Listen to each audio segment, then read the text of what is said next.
चलिए next question देखते हैं 12 के फर्स्ट नंबर से। इफ यहाँ पे दो मैट्रिक्स इक्वल हैं, दोनों 2x2 ऑर्डर के हैं, तो x और y का वैल्यू निकालना है। 2x2 ऑर्डर मैट्रिक्स ये कब इक्वल होते हैं? जब इनके कॉरस्पॉन्डिंग एलिमेंट्स इक्वल हो जाए, है ना। तो बताइए, तो ये a11 है, ये किसके इक्वल होगा? 3 के। x plus y equal to 3 आ जाएगा एज इक्वेशन फर्स्ट, और ये x माइनस वाई 7 के इक्वल हो जाएगा ना। अब इन दोनों से सॉल्व करते हैं। देखिए प्लस माइनस में ऑलरेडी ये कट जाएगा, 2x इक्वल टू में 10, that means x equal to में 10 बाई में 2, 5 आ जाएगा, x का वैल्यू 5। अब क्या करते हैं, x का वैल्यू इक्वेशन फर्स्ट में पुट करते हैं। Putting the value of x in equation first. Equation first है x plus y equal to में 3, तो x के प्लेस पर 5 प्लस वाई इक्वल टू में 3, तो y का वैल्यू क्या आ जाएगा? 3 माइनस का 5, तो y का value minus of 2। Therefore x का वैल्यू यहाँ पे 5 आ गया एंड y का वैल्यू -2। यहाँ पे ये 5 भरेंगे और यहाँ पे माइनस ऑफ 2। समझ गए। नेक्स्ट देखते हैं 12 का 2 नंबर। यहाँ पे 2 मैट्रिक्स इक्वल हैं एंड फिर आगे क्या करा है, coordinate of the point P and Q B। अच्छा, ये P का कोऑर्डिनेट है एंड ये Q का कोऑर्डिनेट है। तो पहले XY और X1 Y1 का वैल्यू इनसे निकालते हैं, तब हम लोग PQ निकालेंगे, यानी कि डिस्टेंस फार्मूला से। तो यहाँ पे दो मैट्रिक्स इक्वल हैं, दोनों का ऑर्डर 2x2 है, 2x2 ऑर्डर के दो मैट्रिक्स हैं, ये इक्वल है। तो इक्वल ये कब होते हैं? आपको पता है ये इक्वल कब होते हैं? जब इनके कॉरस्पॉन्डिंग एलिमेंट्स इक्वल हो जाए, आप ये जानते हैं। तो बताइए, तो x माइनस वाई किसके इक्वल हो जाएगा? -1 के as equation first, and 2x minus y किसके इक्वल हो जाएगा? 0 के एज इक्वेशन सेकंड। आगे देखिए, यहाँ 2x माइनस का x1 इक्वल टू में 5 equation third, and 3x plus का y1 इक्वल टू में 13 एज इक्वेशन फोर्थ। तो इन दोनों इक्वेशन से पहले x और y को फाइंड करते हैं from equation first and second. क्या हो जाएगा? x minus y equal to -1 था and 2x minus y equal to में 0 था। देखते हैं यहाँ साइन चेंज करके, ये माइनस, यहाँ प्लस, यहाँ माइनस, ये दोनों कैंसिल। ये देखो -2x और प्लस का x है, -x आ जाएगा और इक्वल टू -1। तो x का वैल्यू यहाँ से 1 आ गया। अब क्या करते हैं, इस x का वैल्यू इक्वेशन फर्स्ट में पुट कर दे चाहे सेकंड में। पुटिंग द वैल्यू ऑफ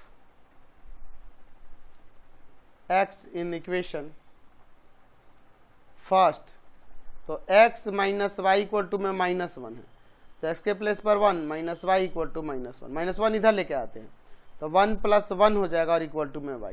तो यहाँ से y का वैल्यू 2 आ गया।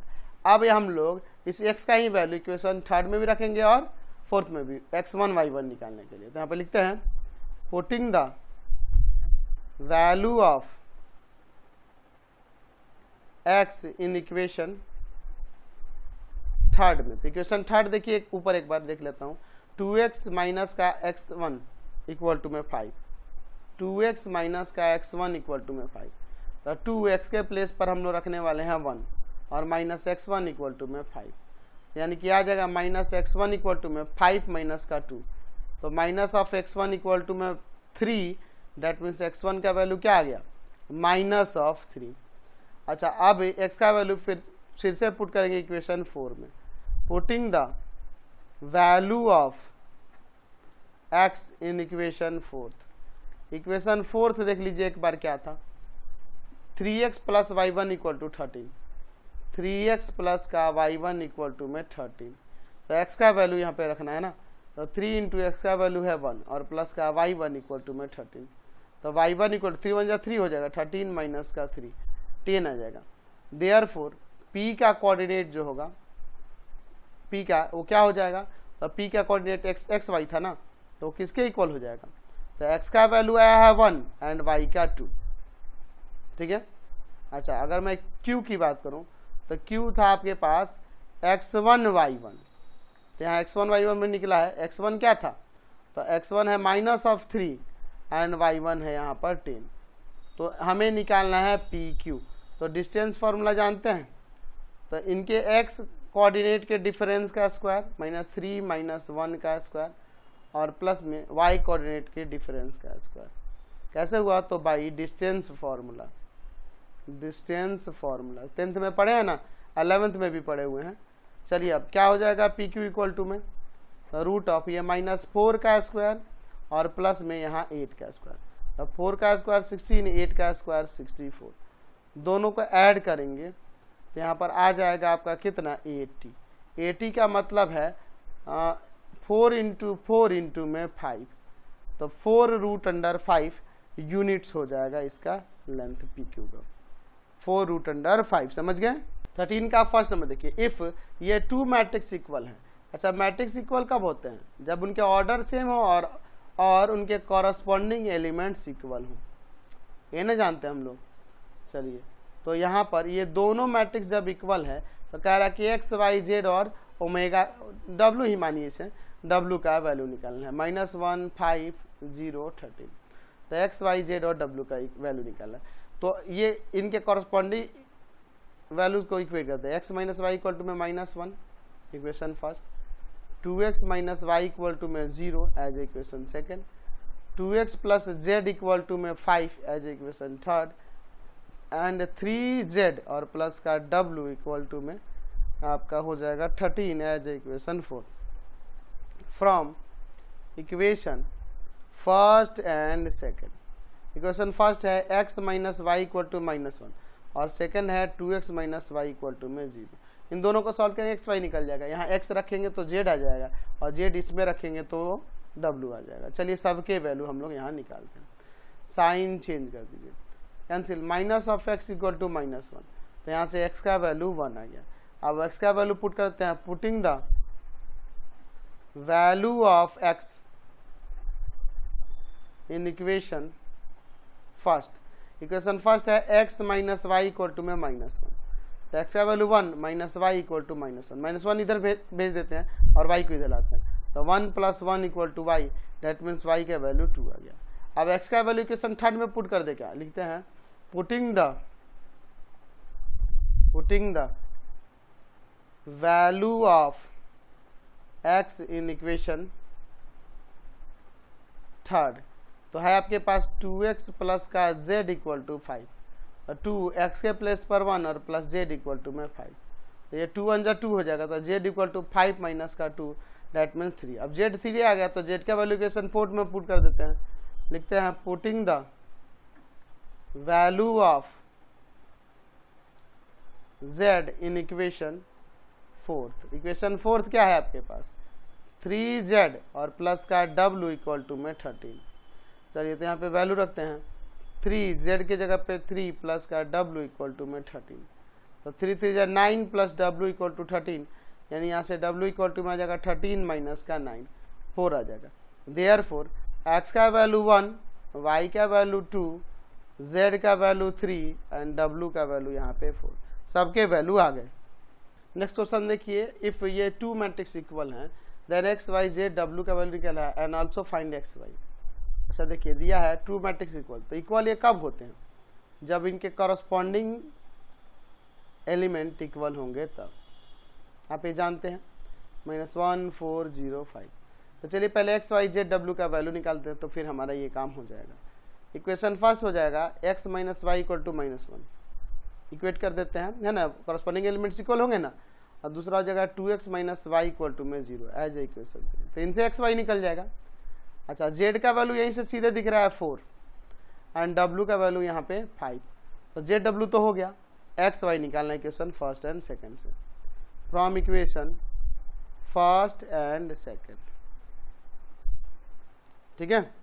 चलिए तो अब यहाँ पे क्या हो जाएगा, x minus y equal to -1 and 2x minus y equal to में 0, साइन चेंज कर देते हैं, y cancel, minus of x equal to -1, minus minus cut गया, x का वैल्यू 1 आ गया। अब x का वैल्यू इक्वेशन फर्स्ट या सेकेंड में पुट कर दीजिए, तो लिखते हैं putting the value of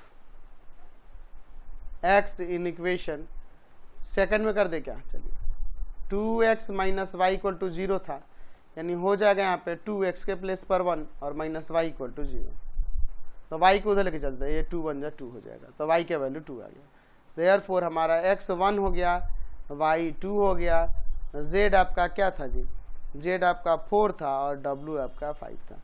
and x plus Y भी निकालना है, x प्लस वाई, यानी हो जाएगा यहाँ पर x का वैल्यू 1 और y का वैल्यू 2, 2 1 3 हो जाएगा x प्लस वाई का। नेक्स्ट क्वेश्चन देखते हैं 13 का थर्ड नंबर। यहाँ कह रहा है कि 2 मैट्रिक्स इक्वल है तो x y z and w का वैल्यू निकालना है। देखिए ये 2 मैट्रिक्स इक्वल कब होंगे, जब इनके ऑर्डर सेम हो और इनके कॉरस्पॉन्डिंग एलिमेंट्स इक्वल हो, यही ना जानते हैं। चलिए तो हम लोग इसको सॉल्व करते हैं। x y z and w का वैल्यू निकालना है। 3 2 4 7 ये मैट्रिक्स के इक्वल है। तो पहला कॉरस्पॉन्डिंग एलिमेंट x है, x किसके इक्वल हो जाएगा 3 के, एंड 3x माइनस वाई किसके इक्वल हो जाएगा 2 के। एज इक्वेशन फर्स्ट ले लेते हैं, ये तो x का वैल्यू 3 आ ही गया। अच्छा फिर 2x प्लस का z इक्वल टू में हो जाएगा 4 as equation second, and 3y minus w equal to में हो जाएगा 7 एज इक्वेशन थर्ड।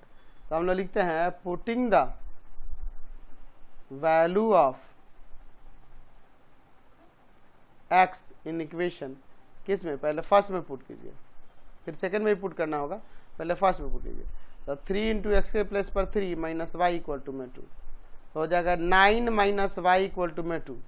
तो एक काम करते हैं y को इधर और 2 को इधर लाते हैं, तो 9 माइनस 2 इक्वल टू में y, दैट मीन्स y का वैल्यू यहाँ 7 आ गया। तो y का वैल्यू क्या आ गया 7 आ गया। तो यहाँ x का आपका 3 हो गया, y का 7 हो गया।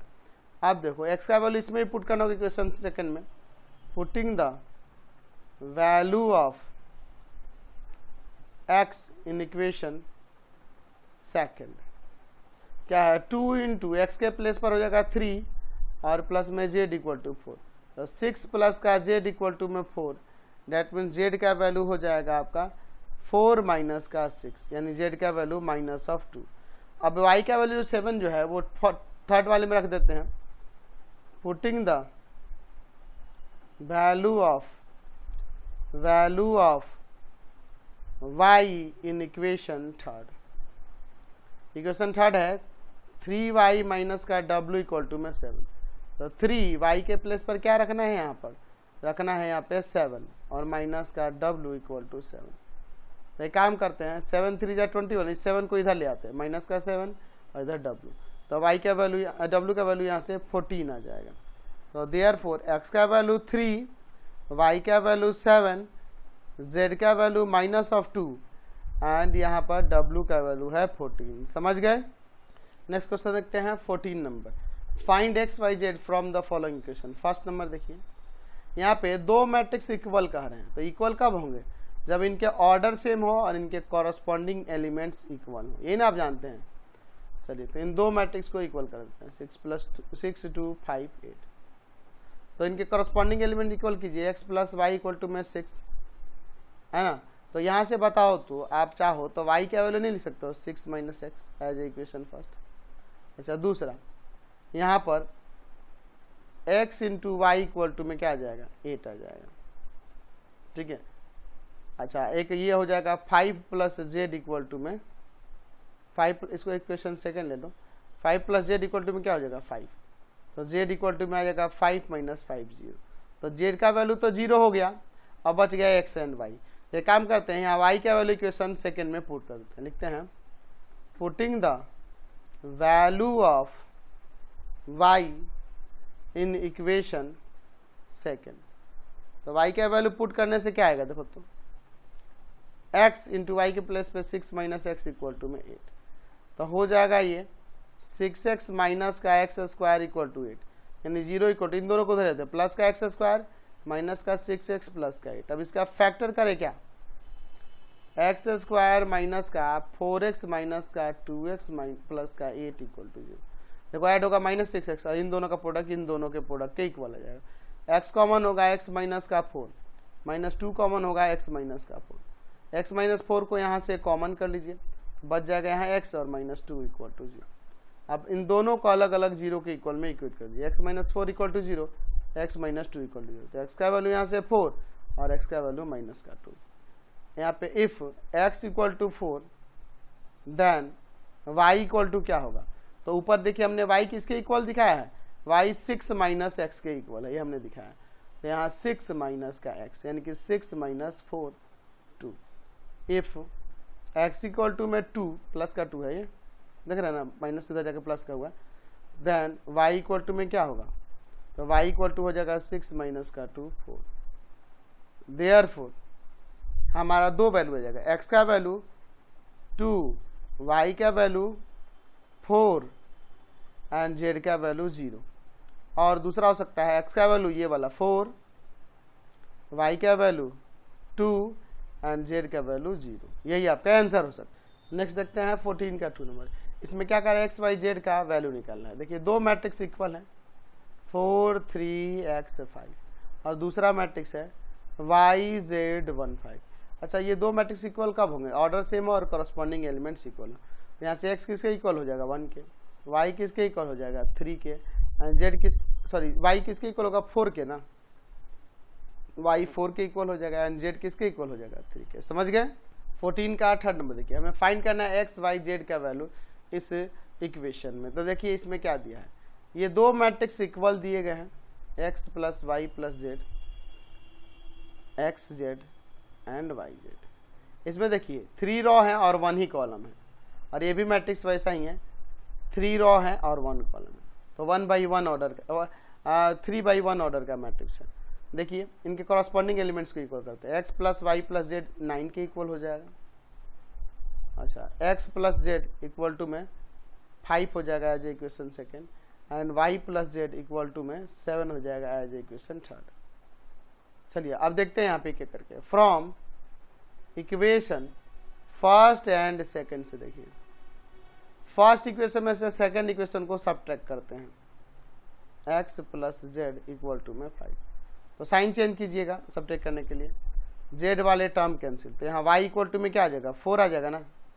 अच्छा, from equation first and third को लेते हैं, फर्स्ट में से थर्ड को सब्ट्रैक्ट करते हैं, x plus y plus z equal to में यहाँ 9 और दूसरा है y plus z equal to में 7।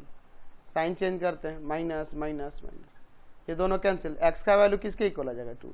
तो x y निकल गया, तो हम लोग इक्वेशन फर्स्ट में रख देते हैं, है ना, या फिर यहाँ पे x का वैल्यू जो है इक्वेशन सेकंड में पुट कर देंगे, या y का वैल्यू इक्वेशन थर्ड में, तो हमारा z का वैल्यू आ जाएगा। कोई भी काम कर सकते हैं।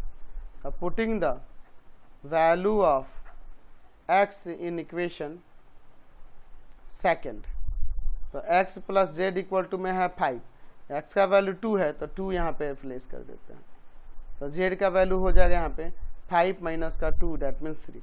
देयरफॉर x का वैल्यू 2, y का वैल्यू 4 एंड z का वैल्यू यहाँ से 3 आ गया। क्वेश्चन नंबर 15 देखिए, find a b c d if, यहाँ पे 2 मैट्रिक्स इक्वल कर रहे हैं, 2a plus b first row है फर्स्ट मैट्रिक्स का, a माइनस 2b, और सेकेंड रो है इसका 5c minus d 4c plus 3d। ये इक्वल है, यह मैट्रिक्स इस इक्वल का मैट्रिक्स इक्वल है 4 माइनस 3 11 24। तो ये मैट्रिक्स इक्वल कब होते हैं, जब इनके करस्पॉन्डिंग एलिमेंट्स इक्वल हों और सेम ही ऑर्डर के हों। तो हो जाएगा 2a प्लस का b इक्वल टू में 4 एंड a माइनस का 2b इक्वल टू में माइनस ऑफ 3। तो ये दो इक्वेशन ले लीजिए फर्स्ट एंड सेकेंड, इनसे a एंड b निकल जाएगा, और फिर हो जाएगा 5c minus d equal to में 11, है ना, और 4c प्लस का 3d इक्वल टू में 24। तो ये इक्वेशन थर्ड एंड फोर्थ होंगे, इनसे c और d निकल जाएगा। तो चलिए सॉल्व करते हैं हम लोग यहाँ पर, from equation first and second. अच्छा, फर्स्ट सेकेंड से a एंड b निकालने के लिए इक्वेशन फर्स्ट में 2 से मल्टीप्लाई और इक्वेशन सेकेंड में 1 से, इससे क्या होगा कि b के कोफिशिएंट सेम हो जाएंगे, तो वहाँ से हमें a का वैल्यू मिल जाएगा। 4a प्लस का 2b इक्वल टू में 8, इक्वेशन सेकेंड में 1 से करेंगे तो हो जाएगा a माइनस का 2b equal to minus 3। Sign change, plus minus already है, यानी 5a इक्वल टू में हो जाएगा 5, दैट मीन्स a का वैल्यू 5/5 कट के आपका 1 आ जाएगा। अब a का वैल्यू इक्वेशन फर्स्ट में पुट कर देते हैं या सेकंड में b का वैल्यू निकालने के लिए, तो लिखते हैं putting the value of a in equation first में, तो है 2a प्लस का b इक्वल टू में 4। तो चलिए इसमें रख देते हैं, तो आ जाएगा 2a के प्लेस पर 1 प्लस b इक्वल टू में 4, तो 2 प्लस का b इक्वल टू में 4, दैट मीन्स b का वैल्यू 4 माइनस का 2, तो b का वैल्यू 2 आ गया, यानी कि a का वैल्यू 1 और b का वैल्यू 2 आ गया। अब इक्वेशन थर्ड एंड फोर्थ से सी एंड डी निकालते हैं। From equation third and fourth एक काम कीजिए, डी का कोफिशिएंट सेम करने के लिए इक्वेशन थर्ड में आपको 3 से मल्टीप्लाई और फोर्थ में आप 1 से कर दो, तो आ जाएगा यहाँ पे 15c माइनस का 3d इक्वल टू 33, और ये हो जाएगा 4c प्लस का 3d 1 से मल्टीप्लाई करने पे कोई फर्क नहीं पड़ेगा इक्वल टू 24। ये दोनों कैंसिल प्लस माइनस में है, तो ये आपका 19c हो जाएगा, और इधर ऐड करेंगे तो आपका 57। तो c का वैल्यू 57/19 3 टाइम्स में कट जाएगा, तो c का वैल्यू 3 आ गया। तो इक्वेशन थर्ड में या फोर्थ में रख देते हैं। यहाँ पे लिखते हैं putting the value of c in equation fourth में कर दे। क्या इक्वेशन फोर्थ क्या है, 4c प्लस का 3d इक्वल टू में 24। तो चलिए इसमें प्लेस कर देते हैं c के वैल्यू, 4c के प्लेस पर 3 और प्लस 3d इक्वल टू में 24। तो ये आपका 12 प्लस का 3d इक्वल टू 24, यानी कि 3d इक्वल टू में आ जाएगा 24 माइनस का 12, यानी कि 3d इक्वल टू में हो गया यहाँ पर 12। तो d का वैल्यू क्या आ जाएगा 12/3, 3 4 जा 12, 4 टाइम्स में कट जाएगा। देयरफॉर a का वैल्यू आया था 1, b का वैल्यू 2, c का वैल्यू 3 एंड d का वैल्यू यहाँ से 4 आ गया। तो a b c d का हमने वैल्यू यहाँ निकाल दिया। समझ गए।